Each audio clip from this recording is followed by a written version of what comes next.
Soni mwiza ngize iminsi ngwihweza wamawe ujiriwe bivuye kuwo mukundanye mu mutima nkibaza mbega ko nakwimitse wanyemerera nkakugira uwanje ngwino nguteteshe kuko ndagushashaye rukundo nyumva ivyakunegura n'inkomezi kurije so kugukunda buri munsi kurusha nugira ubwoba sinzigera nkankama nshaka kugukunda nyemerera rimwe gusa nkwigishe gukundwa no gutwenga mpiryoba rimwe gusa mukunzi ndakurinda amarira uri uw'agaciro mbere serugo uri kinini we gusa nahisemwo izi neza cyumvira umuntu ntango ntarabimukirwa na rimwe akaba aririmba gutyo vraiment yambii kujya tugira abavyeyi kujya tugira iki agaciro karakayewe kuri yambii ni urukundo gutahurana aussi na nk'ubu urabona Minouche ntituzinanye cyane gose genre c'est-à-dire urashobora nko kumponyora umponyoye c'est-à-dire urashobora kuba maladroite avec moi kandi j'ai le droit yo gushavura mugabo avec iyo yambii en fait avec urwo rukundo ijambo ryavuga ngo urukundo rufuka ibyaha byinshi donc mugabo ico novuga nta siga ndavyakira nabi ko hari n'abandi bavuze ngo barabishimye tu nka Satbi abantu bakoma kumenya abakobwa ni Satbi na Fizzo mugabo urumva la différence entre les deux Satbi yari yahashitse Fizzo siho yari bisigura yuko umwe wese urumva urabiraba aussi yavuze yisunziki muri contexte iyahe afite information zimeze gute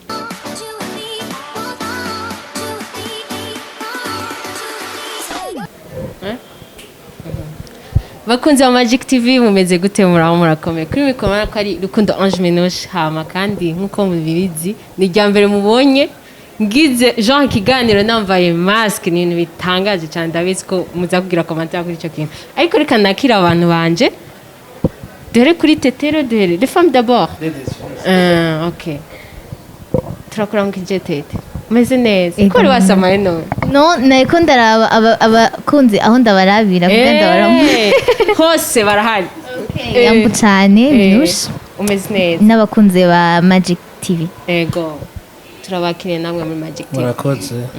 abantu rero bacha bibaza ikibazo ati mbega yatuzanye abaganga no munsi ba covid iki nashaka mu mwese agenda aravuga akantu gatoya kuri covid ahigejeje igihugu cyacu comme ça tubasana urushago kugira gutya kuko ntiko bishobora kiganiro cyose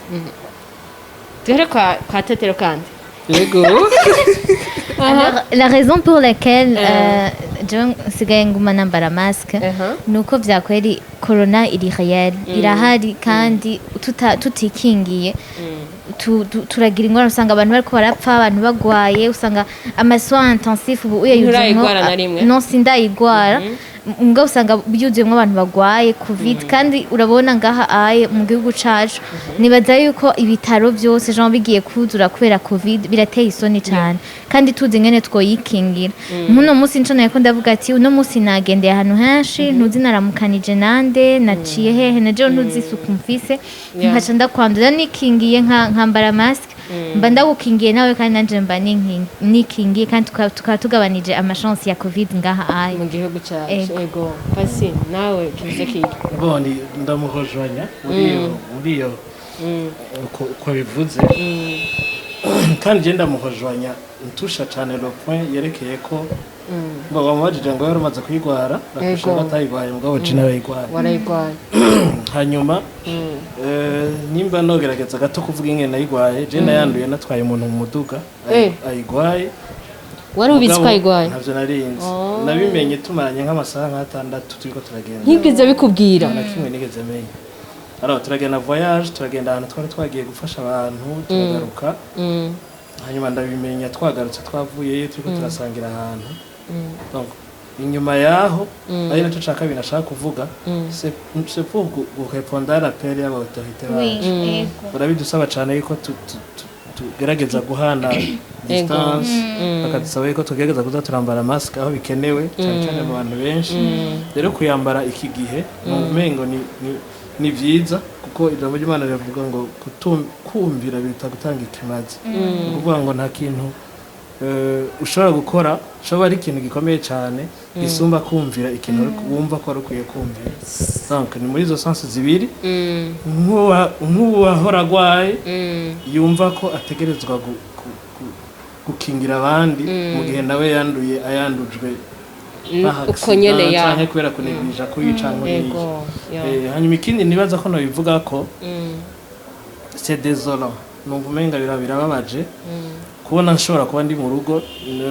je souligne j'insiste kuri iki kintu kubona nshobora kuba ndi mu rugo nkumva ko nzagira sortie mu bagenzi banje nzi ko ngwaye nkaja mu anniversaire nkagenda guhura n'abandi bantu ndabizi ko ngwaye kumbure sindi no ku miti mugabo ndumva amasinye peut-être ego numva umengo nagushimira ahubwo je profite de l'occasion kubona ushobora guhera ikiganiro kuri point nk'iyi aussi important muri kino gihe turimo kubera biboneka ko cyane cyane mu gisagara umengo ntaco bitwaye abantu umengo nibisanzwe c'est vrai twebwe urashaka kuyigwara ha mugakira mugabo biriko biraboneka cyane kandi ko arapfa ku bwinshi donc tuteza kwitana ko conséquence ya bo ariko nubwo bimeze uko hari aho bitadukundira ko dushobora gukora tumeze uko mutwihanganire cyane ariko turabizi kandi turabikurikiza usohotse ugize ahantu hose tuze turabikurikiza nko babidusaba ego reka twinjire mu ganiro neza uko byari bikwiye kumera mwamubonye Tetero hama yababwiye izina giwe n'uyo nibaza yuko mu nyuma tugiye kuyagamara za kuvyumviriza ingene ibintu bimeze ahanini Tetero abantu benshi bamubonye bibuka Yambii abantu bose bari no mukuguhindura izina bakwita Yambii nibaze ko Yambii wayisavye kabiri wayisavye kabiri pasi wewe iriya Yambii ya Tetero agumye yensista nk'umuntu asanzwe azi Tetero muyaga sometime wowe ubifata gute lagize commentaire nyinshi cyane Yambii c'est une expression umukobwa nakajuju araraba gasanga yasobaje abandi ngo yangushara afise ibindagira baca bafata n'ifoto barabibonye bagira ngo madame ngo muka president cyabibona nabi bana kujya kuntu baciye bagira ati no umwana nibiki izo Yambii nibiki wabifashe gutavanye ko tuvugana na Tetero jewe nabifashe neza wabivuze neza uti nk'umuntu ashobora kuba yagana na Tetero bimwe turazinanye Tetero c'est peut-être abaza kumva babaye beza kwihangana ni wumva ndamuvuze neza nzoba mvuze umuntu kwari barabaho nzoba mvuze umuntu kwari bace bihangana Tetero c'est une fille éduquée uko ndabizi hanyuma narabonye ama interprétation menshi ya Yambii mugabo étant éduqué arazi sa façon de s'exprimer nk'umwana yarezwe alors gusaba Yambii mpamvu ntabivuga ko byinshi cyane ko namasanga ndamwinjiriye ndabizi ngene yayisavye bwa mbere ngene byagenze n'igituma yayisavye ndazi ngene yayisavye bwa kabiri ku bwa mbere ntacyo nshaka kubivuga ko ni réflexe ni réaction nibaza ko rero bivuga ko byinshi mugabo Yambii ya kabiri c'est réfléchi yambwa byaraboneka kandi Yambii ya mbere yari yateye ibibazo ego ikibazo kisopoze kubera iki Yambii yasuye kugaruka ijya kabiri alors que yari yateye ibibazo iguba yivuze ko cyane naho rero vyugariye force irawe nyene ndashaka ko nabibajije nkuko nawe ubibaza cyangwa mbese ubibaza mugabo Yambii ya kabiri atandukanye na Yambii ya mbere Yambii ya kabiri ni réflexe hanyuma après effet zibayeho aho guciwe ni à quel point Yambii yari ikenewe gusabwa alors ikinejereje kuvyerekeye Yambii numva novuga ko cyane ko ntashaka kwinjira nyene vyahari nuko wasavye Yambii yabo no wayisabwe bose n'abantu beza kubera ikara abantu beza uwayisavye yisabanye umutima mwiza hanyuma yisaba nk'umwana ayisavye umuvyeyi hanyuma umuvyeyi nawe yakira nk'umuvyeyi yakiye expression y'umwana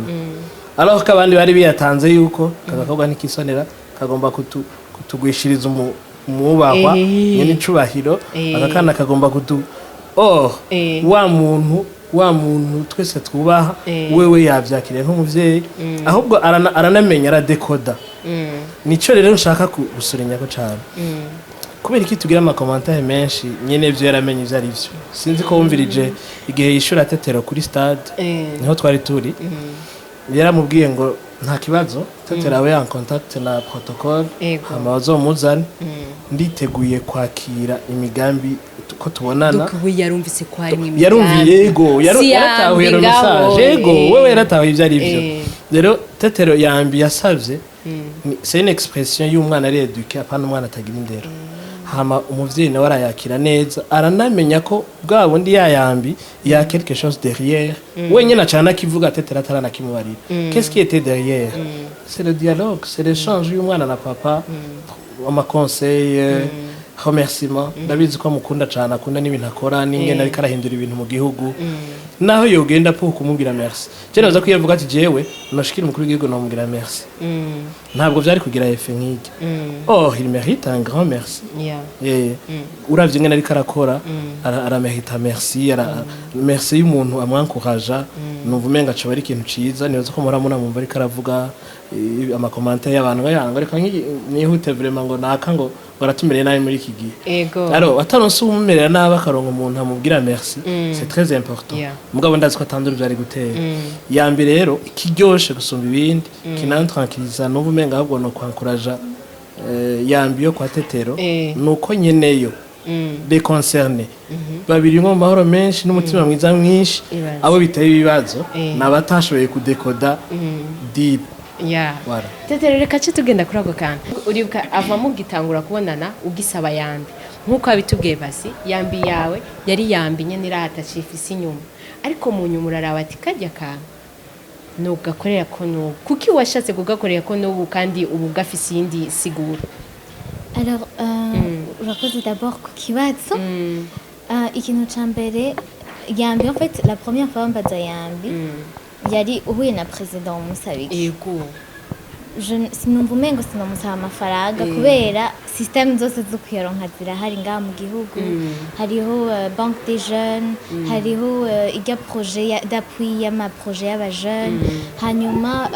nk'umu artiste ugomba kugira ama problème tugira kenshi ni à droit d'auteur peut-être no organiser ibindi bintu donc byose birahari peut-être yuko bigorana kubishikira cyangwa kubironka uko twebwe tuba tubishaka nyine ugiye ushushikira mugabo avec la patience uragishikira aussi ugiye no gukora cyane voilà donc nkuko oye pasi yarabivuze je suis d'ailleurs surprise ko yabitahuye cyane gose kubera en fait navuze iti n'umuhayambi kubera aradukunda cyane aratwitaho aratwamplika mu bikorwa byose la deuxième fois rero c'était vraiment j'y tenais en fait c'est un homme afise sagesse nyinshi cyane uri kuramwumviriza n'ama prise de décision yiwe et je namvuga nti si je peux ona hariho umuntu yavuze ngo hariho iyo umuntu aguhaye genre ibintu biri materiel akabunda akakubwira ati we nibunde twicane tugendane genre tuganire ne serait-ce que 2 minutes umva sico kimwe ashaka kumbwira une parole ugasanga iramfashije toute ma vie kurusha ko uko no musama mahera kurusha uko no giriki donc jewe icandutiye ibindi yari en fait umwanya udafatiye mu bintu bya ngiye nka TETERO mu artiste cyangwa udafatiye ku bintu ngo ngiye nk'umunyeshuri parce que urusanzwe ubibona aratanga umubonano nturinda kumusaba yandi imibonano vraiment arayitanga donc c'était plus ndifuza kuvoma kuri ivyo bintu en tant que personne tout d'abord mon prodiguer des conseils ndi sûr que zizomfasha dans le futur et heureusement pour moi il a compris et je pense il m'a même offert un bonus parce que yambwiye ati Lorette uzozumbwira imigambi yawe y'iterambere kandi ndayifise rero mva nyene c'est un soutien mugabo numva umengo nta kintu kizoza kiruta sagesse ashobora kuguha ne serait-ce que pour 30 minutes tetero umbwire arakanda kabazo kamatsiko nshengera uwe uri umwana agaciro wayambi nakaye yambi kujya tugira abavyeyi kujya tugira iki agaciro karakayewe kuri yambi ni urukundo gutahurana aussi na nk'ubu urabona Minoche ntituzinanye cyane gose genre c'est-à-dire urashobora nko kumponyora umponyoye c'est-à-dire urashobora kuba maladroite avec moi kandi j'ai le droit yo gushavura mugabo avec iyo yambi en fait avec urwo rukundo ijambo ryavuga ngo urukundo rufuka ibyaha byinshi donc maladroite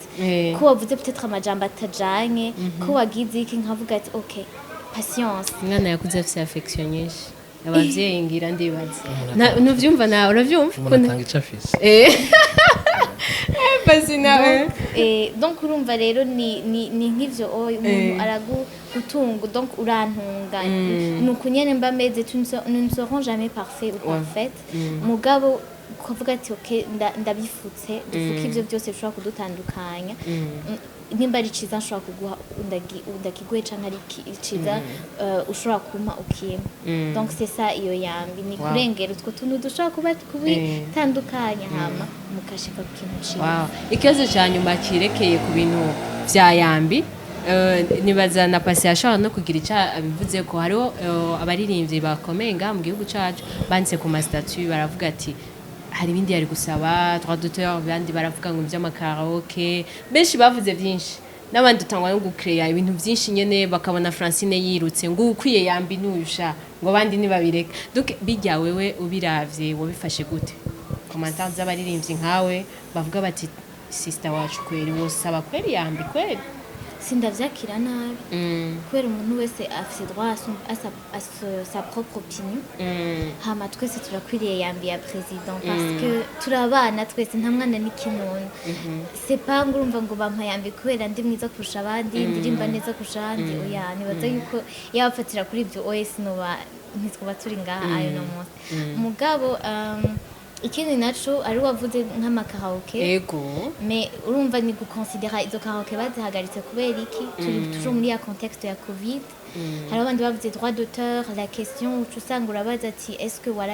waragiye woshikwe n'ingorane zahe parce que hari ama problème aherera hari ya nyene atarinda kugira kwera byose biba biri ngaho baramaze kubiregra parce que ça c'est une question ifise imyaka myinshi ni question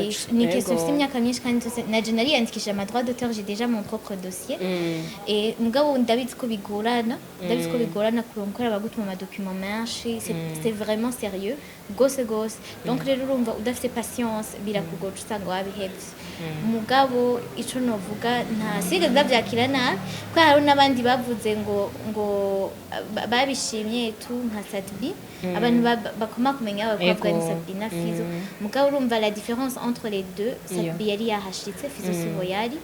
bisigura yuko umwe wese urumva urabiraba aussi yabivuze yisunziki muri contexte iyahe afite information zimeze gute wow pasi ikintu ca mbere nshaka kumenya wambwiye kuri umugenzi wa TETERO ari mu baririmvyikazi bo nga mu Burundi bakunzwe kuvugwa cyane ikintu cyose agiye ikibazo kuva yinjira sinzi ko wibuka abajournaliste bamugira ko ikibazo iki umukobwa ajagira biriya wavyakiriye gute cyane kujya kuntu bamuvuze hari n'abari bavuga ati nta bavuze bazosubira kumuha ikintu nk'ivyo bice bikurikirana umuziki wiwe genre aboneye ko yabagaye bigize donc ubiravye TETERO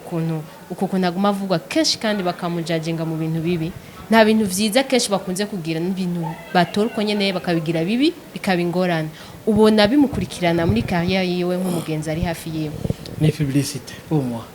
publicité hanyuma ikindi nuko mukinyo bavuga ngo nta igiti kitera ntibagitera ibuye donc yumva ni bya bindi numva atabikoga ufise cyangwa atabiri kurakora n'ukuvugwa ntuvugwa na bibi ndavyiza aparivyo ngira ngo nuko jewe ndamuzi nibaza ko ari mu bakobwa mu Burundi bitwara neza ego cococo nivyo nibaza hamwe rero yo tudushora kumuklasa mu bantu bitwara neza mu Burundi kubona hari abatabinezerewe c'est clair c'est normal kunze wa Magic TV reka nsubenda baramutse nongera ndababwira ntimutangare cyane kuba namutonye mu kindi kibanza byabaye ngombwa yuko dukorera ahantu habiri hatandukanye kumvo zitatuvuyeko ariko ikiganiro cyakindi kirabandanya twari turi ahantu tuvuga kuvyerekeye commentaire ya Satbi na Fizzo ego nabo nyene n'abandi baririmbyi bandi abo ni kwera barabastar ko babivuze bakuri abandi tugiye kuri kijya kintu pasi ubivuze ko izijya commentaire ati yari gusaba amakaraoke abandi ati abaririmbyi tugowe na vyinshi ntiyari gusaba yambi ibintu nk'ivyo nta byinshi ndabivuga ko uretse ko Tetero ubwiwe yarigeze kwivuga ko areponda kuri iyo ide ya ba Satbi na Fizzo aravuga ukuntu akunda Fizzo kandi amurespekta yego hanyuma yanabisubiyeho n'uyu mwanya aravuga gucerekeye ko sari la présence y'umwe n'uwundi atarahari kandi hose abo baha bose ariko rero nashaka kwivuga ko nuko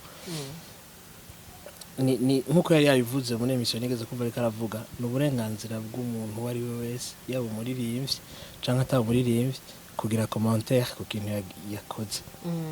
yaba yagishimye canke atagishimye ariko personnellement numva ubutumwa bwo guha abo bantu nkuko yabivuze arabakunda arabarespecta jewe nta byinshi bivuga kuri Satbi mugabo Fizzo arazi ko tuzinanye na jewe ndamurespekta kuko ndamuzi kera ndi umujene mutoya ari muri za nigasu nahe twambara amapantaro n'ama homeboy tugenda kubakurikirana turavugana no barabizi ko en tout cas respect nahari arabizi ko ndamwubaha ariko numva umengo ariko niyo tetero ariko nteri yo guterana amajambo ariyo peut-être ndakunda kumwumva approva yerekana yumvisha abantu yuko bakwiye kubaha batama yego yari yo kwereka umuntu ko ari umutama peut-être ico uwo muto yatashoboye gukora neza akamwegera akakimubarira hatagiyemwe kwidoga ica kabiri tetero niyo kazo yaronse peu importe ingene yayironse sinibaza ko hari uwo havaza kugira commentaire ku kuntu yayironse umuntu wese mu buzima aragira karyo kiwe mu kirundi kiza niko babivuga nukuvuga ko nimba we yaronse akaryo yagakoresheje kurya nyene yakaronse kandi c'est à saluer c'est pas à critiquer kuko sinibaza ko nabo boryoherwe ejo baronse nabo akaryo kabo ari nako nari ndabifuriza ko baronka kugira ngo vya bindi tetera atavuga baronke occasion nabo yo kubivuga kuko tetero ntiyari umuporte parole wabo benshi muri bo ntibarazi ko aza no kuja hajya ngo avuge nukuvuga ko ngira ngo iyo babimenya bari no kumutuma peut-être ko Satbi Fizzo n'undi wari wese yari kumubwira atumviriza rero uje kuvuga ukuntu tuvugira ibi n'ibi alors c'est une occasion yaronse abandi namwe ni murondere occasion canke muzisengere canke muzikorere sinzi ngene wewe yayironse mugabo nabo bayirondere hanyuma bashikiriza ivyo tetera atashoboye gushikiriza à leur place nubwo butumwa numva no baha muri no mwanya bwihuta ibindi tukagabanya amabifu tukanezererwa le petit quelque chose umuntu aba abayemwo peut-être ufise ico agaclende yivuga uti nose yakuronka occasion nk'ijya uzoshire mwaka kantu bizoba biza gusoma eka noneho je kuri je mbona menga bari kuryoherwa ariko uronse droit yo kutanga ijya yambe bashobora gutuma ahubwo uracuvuga ibi je ndiko ndabibona pasi droit ya yambi twayivuze peut-être bagashobora bashobora mutuma ati burya rero ntibibagire n'ubu ntihararengerana n'ubu ntihararengerana ya babimutuma gaminushe ntihararengerana ahubwo bareke kuvuga amajambo menshi yambi programme ya yambi ntiraba kandi zoba vuba mugabo no message muronka derrière yambi hari ibindi bintu byinshi byiza cyane ni gabanya amajambo rero ivyo byinshi mu contribuer kugira ngo bibe byiza uko gusumba uko twese twavyibaza oriyo yuko bija mu beef reka ivya yambi tubireke no tetero turabona ko umenga si hari tetero twigira umuziki wawe tetero kuva musique ugize utanga kumenyekana kuri musique umuziki uratsubira ku ishure ubiravye ubuzima bwawe mu muziki ubwifashe gute ndashima imana kubera nta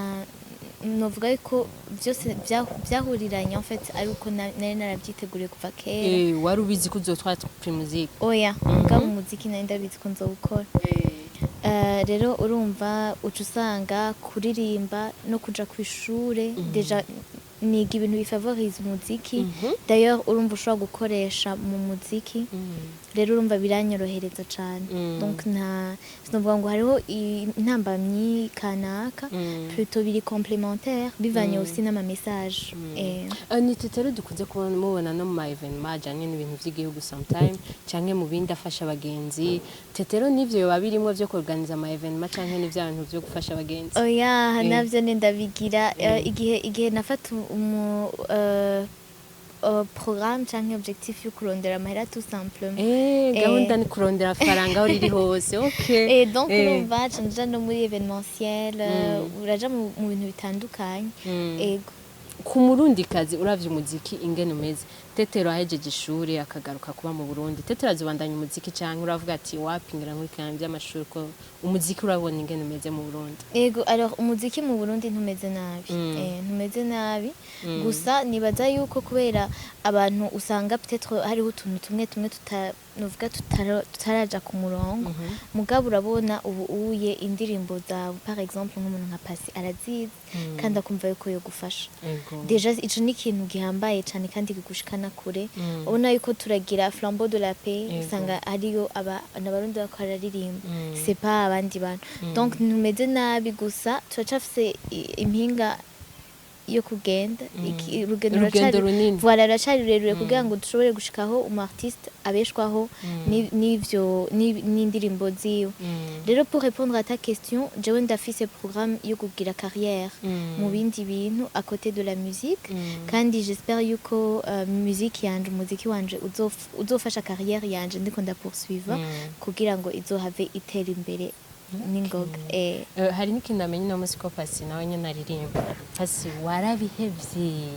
vyagenze gute hajya hari ryari indirimbo yariryoshe nayo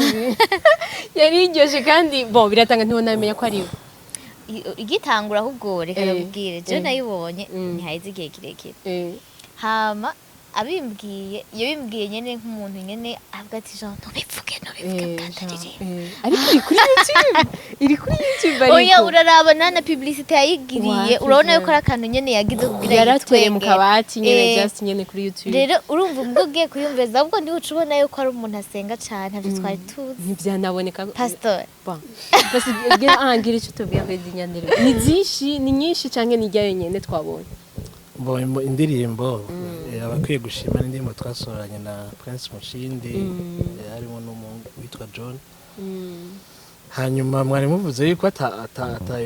namenyekanishije mugabo biravuga mu maradiyo yego biravuga mu maradiyo iri kuri YouTube peut-être naciye kuri Jenda savye aba followers ba Magic Channel bandike gute kwanza ni Pasi NZ PASSY hama NZ afite aba followers 21 ibaze kundirimba ibyo nabiravye vyose ama views ageze muri 620 bivanye n'ingene twagumye tuziraba twebwe aka kagwe nyene mubona ngaha rero ukabona iyi video ucugenda uyabone hamuciraba hamwe tuyisanga igeze no mu 2000 basi ya nabagende banako biyaboneje mugafasi umuziki wewe ufata gute bon musique ni définition yawo ni c'est une vie la musique c'est l'art de produire de combiner le son pour le plaisir de l'oreille hanyuma jewe numva ta musique numva muri jewe ni gospel iyo rero yarengeye le plaisir yarengeye c'est une vie c'est une expression c'est une louange n'ibintu nyene yaravuze yuko atazi ko nsenga mugabo nico kimbeshejeho nico cankujije nevuriwe mu église no muri chorale peut-être kubera ubuzima guhinda ibikorwa gukora bitandukanye benshi banze muri ibyo byo gusenga hari abanze mu bindi hari abanze muri musique hari abanze muri politique hari abanze nk'umupsychologue ari byo nkoramo cyane wanashaka ibintu byo gufasha abana rero wari nabajije mbega nijya hariho n'izindi twagiranye n'abandi tugasorana n'abandi muri studio kuva kera nayimvye kuva kera na Heavenly Melodies na Fabrice benshi bari muri Afrika bari henshi mugabo no mu studio twarasohora indirimbo nabo nabangabire n'abandi donc muri domaine ya gospel nibaza ko nibashashagira ngo baba batanze mugabo bakera uretse gusa ko nagiye mu bintu byinshi hama bisaba yuko nkora ibyo mbona ko bibereye muri uwo mwanya gusumba ibindi sino sindota wanavuze mu none warahevye sindota mpeba nibaza ko naho nzoba ntakiriho nzoba ndiko ndaririmba donc ubuzima bwo gutazira kwa ivyo nico wow hariho ikintu Tetero bamugize ko commentaire akiririmba baza ko zatanguye kuza akiririmba gapiripiri na mbidada ngo Tetero yaguye nawe warukijijwe avant byari bimeze gute ngo yaguye ngo asigaye arimva ngo ibintu ngo urumva si question yo kugwa ni question yo kuba sincere rero urumva ni ikintu hari uwundi muntu yakimbajije tambwiye ati eske wowe mu mutima wawe nturigera ukunda umuntu kumva ati nukunda gusabye twicarane ne serait-ce que 30 minutes donc ni twa tuntu two mu buzima busanzwe umugabo nyene araba chrétien rimwe na rimwe usanga dufatwa na hypocrisie je pense gasanga urumva nturi capable yo kubwira abantu ko bakunda kandi ubizi ko bakunda nturi capable yo kugira ngo urumva ngo Imana ntibikunda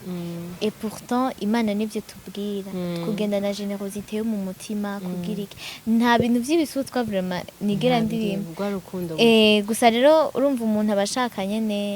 ririmba uku muga Imana iri hose iraha nyene muri uku gutwenga kwacu iri hose Tetero birashika gakundana n'umuhungu genre birangana twenga yatubaye kugira tubere sasa